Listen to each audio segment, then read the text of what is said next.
Well, good morning, SECC family, and welcome back to our journey through the Bible, and happy Sunday to you all.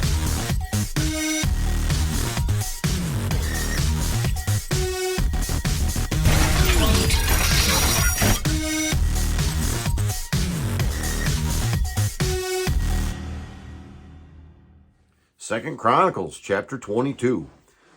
And the inhabitants of Jerusalem made Ahaziah, his youngest son, king in his place. For the band of men that came with the Arabians to the camp had killed all the older sons. So Ahaziah, the son of Jehoram, king of Judah, reigned. Ahaziah was 22 years old when he began to reign, and he reigned 1 year in Jerusalem. His mother's name was Athaliah, the granddaughter of Omri.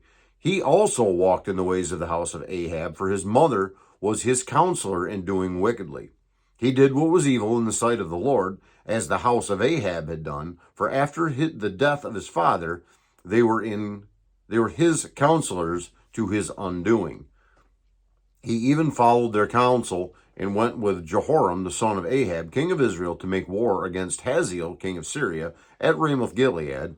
And the Syrians wounded Joram, and he returned to be healed in Jezreel of the wounds that he had received at Ramah, when he fought against Hazael, king of Syria. And Ahaziah, the son of Jehoram, king of Judah, went down to see Joram, the son of Ahab, in Jezreel, because he was wounded.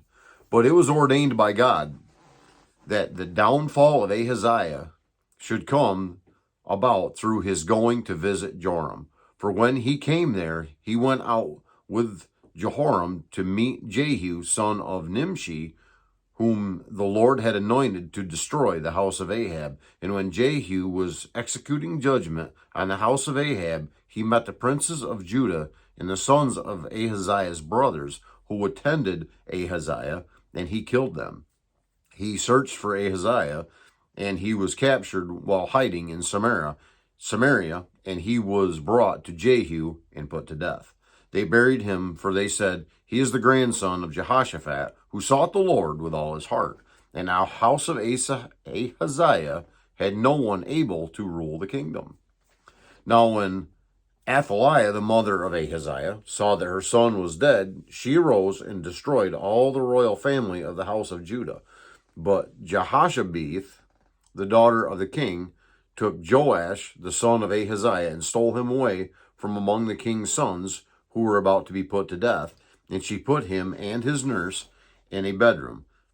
Thus Jehoshabeth, the daughter of King Jehoram, and wife of Jehoiada the priest, because she was a sister of Ahaziah, hid him from Athaliah, so that she did not put him to death. And he remained with them 6 years, hidden in the house of God, while Athaliah reigned over the land.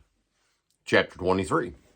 But in the 7th year, Jehoiada took courage and entered into a covenant with the commanders of hundreds, Azariah the son of Jehoram, Ishmael the son of Jehohanan, Azariah the son of Obed, Maaseiah the son of Adiah, and Elishaphat the son of Zichri.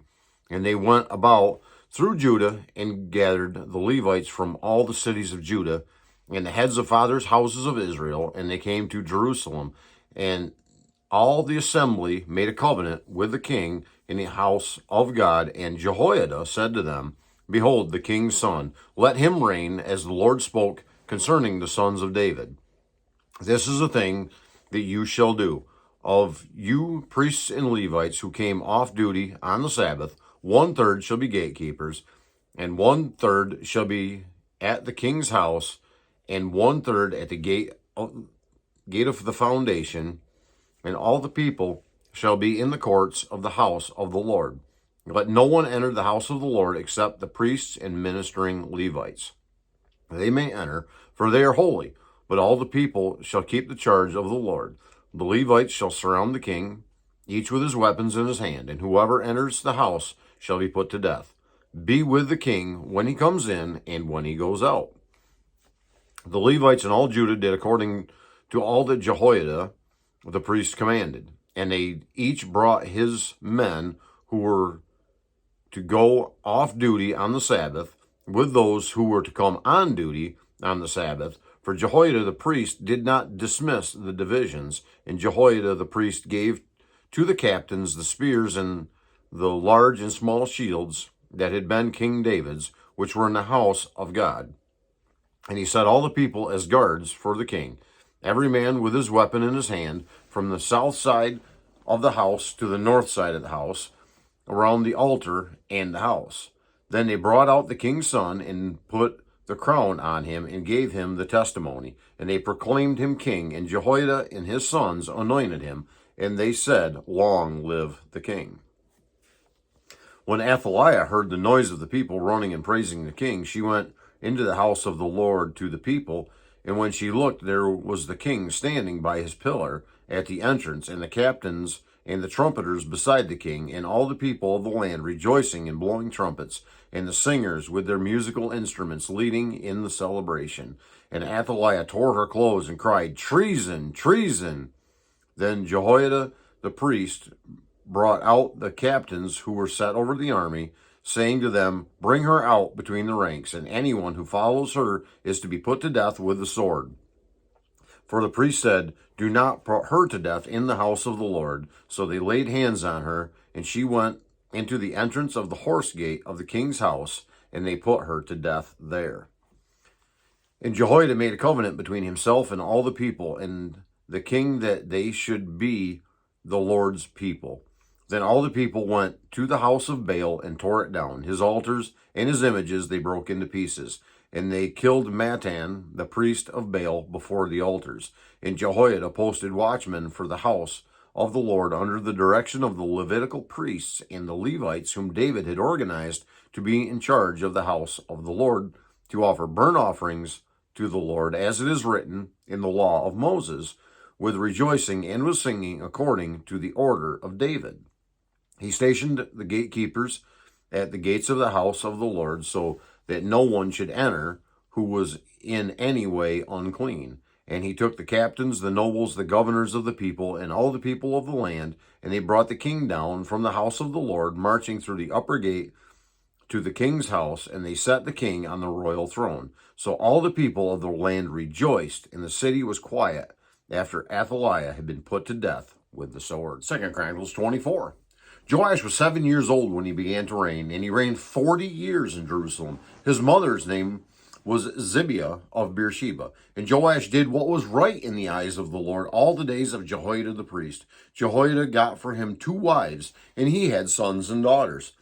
After this, Joash decided to restore the house of the Lord. And he gathered the priests and the Levites and said to them, Go out to the cities of Judah and gather from all Israel money to repair the house of your God from year to year, and see that you act quickly. But the Levites did not act quickly. So the king summoned Jehoiada the chief and said to him, Why have you not required the Levites to bring in from Judah and Jerusalem the tax levied by Moses, the servant of the Lord, and the congregation of Israel for the tent of testimony?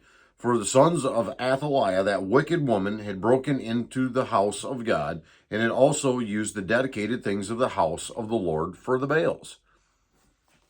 So the king commanded, and they made a chest and set it outside the gate of the house of the Lord, and proclamation was made throughout Judah and Jerusalem to bring in for the Lord the tax that Moses, the servant of God, laid on Israel in the wilderness. And all the princes and all the people rejoiced and brought their tax and dropped it in the chest until they had finished.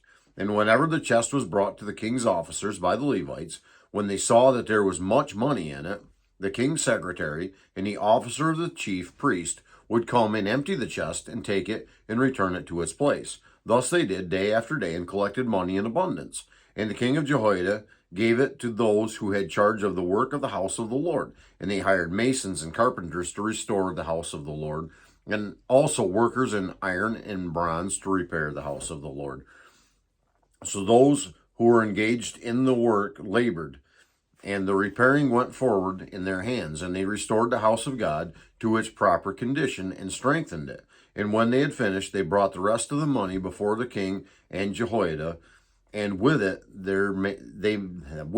were made utensils for the house of the Lord, both for the service and for the burnt offerings, and dishes for incense, and vessels of gold and silver.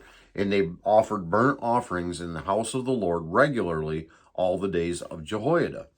But Jehoiada grew old and full of days and died. He was 130 years old at his death, and they buried him in the city of David among the kings, because he had done good in Israel and toward God and his house. Now after the death of Jehoiada, the princes of Judah came and paid homage to the king. Then the king listened to them, and they abandoned the house of the Lord and the God of their fathers, and served the Asherim and the idols. And wrath came upon Judah and Jerusalem for this guilt of theirs. Yet he sent prophets among them to bring them back to the Lord. These testified against them, but they would not pay attention. Then the Spirit of God clothed Zechariah, the son of Jehoiada, the priest, and he stood above the people and said to them, Thus says God, why do you break the commandments of the Lord so that you cannot prosper? Because you have forsaken the Lord, he has forsaken you. But they conspired against him, and the command of the king, they stoned him with stones in the court of the house of the Lord. Then Joash the king did not remember the kindness that Jehoiada, Zechariah's father, had shown him, but killed his son. And when he was dying, he said, May the Lord see and avenge. At the end of the year, the army of the Syrians came up against Joash. They came to Judah and Jerusalem and destroyed all the princes of the people from among the people and sent all their spoil to the king of Damascus. Though the army of the Syrians had come with few men, the Lord delivered into their hand a very great army, because Judah had forsaken the Lord, the God of their fathers. Thus they executed judgment on Joash. When they had departed from him, leaving him severely wounded, his servants conspired against him because of the blood of the son of Jehoiada the priest, and killed him on his bed, so he died. And they buried him in the city of David, but they did not bury him in the tombs of the kings. Those who conspired against him were Zabad, the son of Shimeath, the Ammonite, and Jehozabad, the son of Shimrith, the Moabite. Accounts of his sons and the many oracles against him and of the rebuilding of the house of God are written in the story of the book of the kings, and Amaziah his son reigned in his place. That's going to wrap up our reading today. Covered 3 different chapters in 2 Chronicles. And probably maybe tomorrow or the next day, by the looks of things, we're going to be wrapping up our reading in 2 Chronicles, and we're just going to continue our charge right through the Bible. So, Lord willing, we will be right back here again. And until then, I would ask that he would bless you, yes, you, if you are a follower of him. Have a great and godly day. And I'll see you tomorrow.